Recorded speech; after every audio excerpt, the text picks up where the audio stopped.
Rasulullah Shallallahu Alaihi Wasallam pernah merasakan semua jenis penderitaan yang dialami umatnya. Namun tidak semua umatnya mampu menghadapi dan merasakan penderitaan beliau. Di usia beliau yang masih 6 tahun, Rasulullah menjadi yatim piatu. Ayah beliau wafat saat Rasulullah masih di dalam kandungan, dan ibunda beliau wafat di pangkuan Rasulullah sewaktu perjalanan pulang dari Madinah pada saat usia beliau 6 tahun.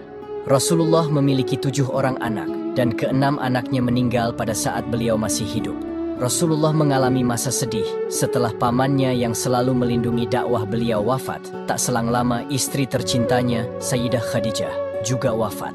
Rasulullah pernah dilempari isi perut domba oleh Utbah ketika beliau sedang sujud. Saking banyaknya kotoran itu, hingga baginda Nabi tak dapat mengangkat kepalanya dari sujud. Saat itu tidak ada sahabat yang berani menolong karena berada di tengah kekejaman kaum kafir Quraisy. Saat itu Fatimah langsung datang dan mengangkat kotoran tersebut dari tengkuk Rasulullah. Rasulullah kerap mengalami kesulitan harta. Beliau bahkan sering mengikat perutnya dengan kerikil untuk menahan lapar. Hal ini diketahui sahabat setelah mendengar deritan dari gesekan kerikil dengan perut kempis beliau ketika Rasulullah mengimami sholat. Rasulullah juga pernah pulang ke rumah dengan wajah penuh dengan debu disebabkan salah satu orang kafir Quraisy yang menabur debu ke wajah Rasulullah. Fatimah segera membersihkan wajah beliau dengan uraian air mata. Rasulullah tak mempermasalahkan diri beliau, namun tangis yang keluar dari Fatimah membuat beliau begitu pilu. Rasulullah pernah dicekik dengan selendang ketika beliau sedang sholat hingga Abu Bakar datang menolong.